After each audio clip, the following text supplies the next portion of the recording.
কেমন আছিস দাদা? অফিসে বসে অরুন্ধতির ফোন পেয়ে চমকে গেল রাজেশ। হঠাৎ বোনের ফোন কেন? তবে কি কিছু হলো?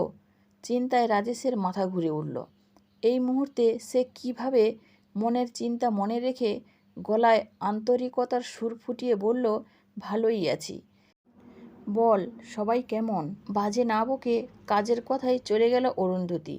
সঞ্জনার বিয়ে ঠিক করে ফেললুম রে, এই মাঘেই। জামাই MBA USA পোস্টেড, তাই তোকে আগেভাগে জানিয়ে দিলুম। ভুলিস না যেন। কার্ড ছাপা হলে বাড়ি গিয়ে দিয়ে আসবো। ছাড়ছি এখন, আরও অনেককে ফোন করতে হবে। চিন্তায় রাজেশের কপালে বিন্দু বিন্দু ঘাম জমতে শুরু করলো।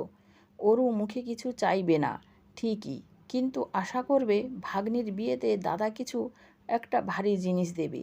কিন্তু এখন তার পকেটে যা অবস্থা, একটা সামান্য আংটি কেনার টাকাও জোগাড় করা মুশকিল। বাড়ি ফিরে শ্যামলীর সঙ্গে আলোচনা করে দেখতে হবে যদি কিছু একটা ব্যবস্থা করা যায়। লাখ দুয়েক না হলে তো মন রক্ষা হবে না। যদি অতটা জোগাড় নাও করা যায়, মিনিমাম লাখ দেড়েক তো লাগবেই। ব্র্যান্ডের জুয়েলারি সব থেকে একটা নেকলেস কিনতে গেলে ওর চেয়ে কমে হবে না। অভিষেক তার পছন্দ সে জানে। সাধারণ গয়নার দোকান থেকে কিছু কিনে দিলে অঙ্গে তুলবে না কিছুতেই। তাতে মামার সম্মান থাকুক বা যাক। অরুর বর বরাবরই একমাত্র মেয়ের জন্য বেশটাই কেনে।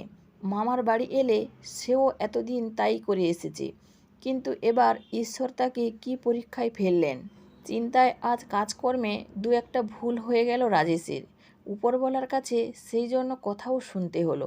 এমনিতে সিনিয়র কর্মী বলে রাজেশকে সবাই ভালোবাসে, কিন্তু আজ কিভাবে যেন মেজাজটাই তেতো হয়ে গেল। এই সব লোক লৌকিকতা দেওয়ার থোয়ার উপরেই যে কোনো মান সম্মান নির্ভর করে। যার যা ক্ষমতা সে তেমনি দেবে। বোনের বিয়ের জন্য নিজেদের উপযুক্ত বড়লোক বাড়ি ভালো ছেলে তো সেই দায়িত্ব নিয়ে খুঁজে বের করেছিল। এখন যে কোনো উপায়ে মান রক্ষা করতেই হবে। বাড়ি ফিরেও মুখ কালো করে বসে রইল রাজেশ। যদি সব কিছু ছেড়ে ছুড়ে পালাতে পারতো তাহলে বেশ হতো, কিন্তু পরিবার ছেড়ে কোথায় যাবে? মেয়েটা এবার ক্লাস 9-এ উঠল। স্কুল যাওয়ার আগে বাবার পাশে বসে যখন ভাতটুকু খায়, রাজেশের ভারী ভালো লাগে। নিজের আত্মযা দিয়েছেন ঈশ্বর, এক জীবনে এই কি কম প্রাপ্তি? কিন্তু অরুর কথা মনে পড়লেই তার মাথা খারাপ হয়ে যাচ্ছে। ভাগ্নির বিয়ের দামি উপহারের টাকা কোথায় পাবে সে? পিঠে হাত রাখল শ্যামলী।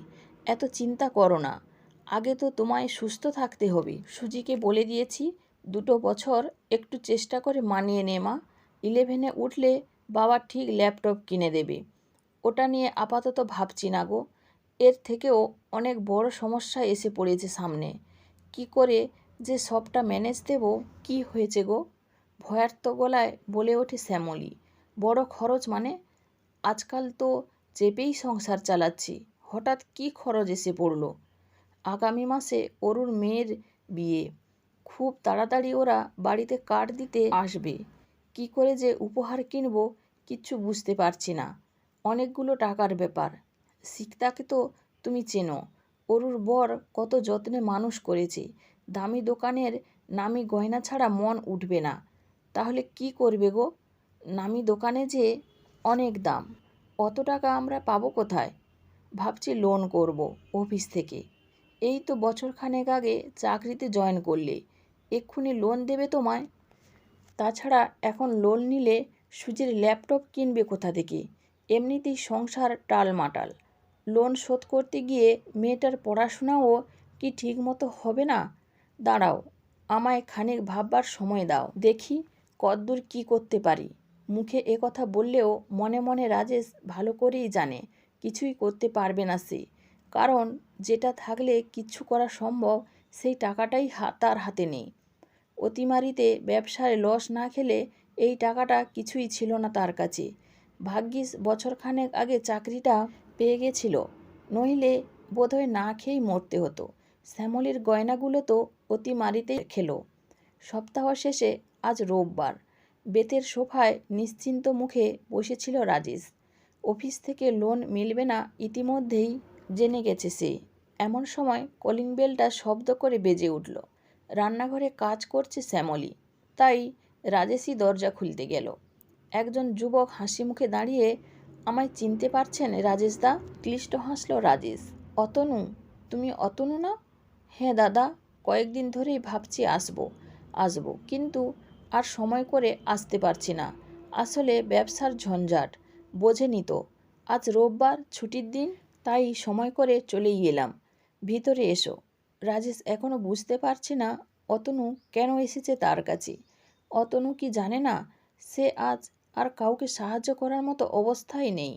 একদিন যাদের সে সাহায্য করেছিল, আজ তারাই অবস্থার ফেরে মুখ ফিরিয়েছে।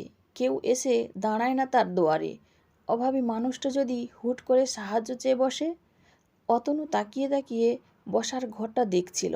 সেদিন হবু স্ত্রীর জন্য গয়না কিনতে সেও ওই নামি বিপণীতে গিয়েছিল।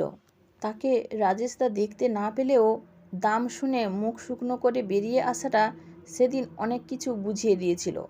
রাজেশদার জন্যই সেদিনের সাধারণ ছেলেটা আজ এ জায়গায়।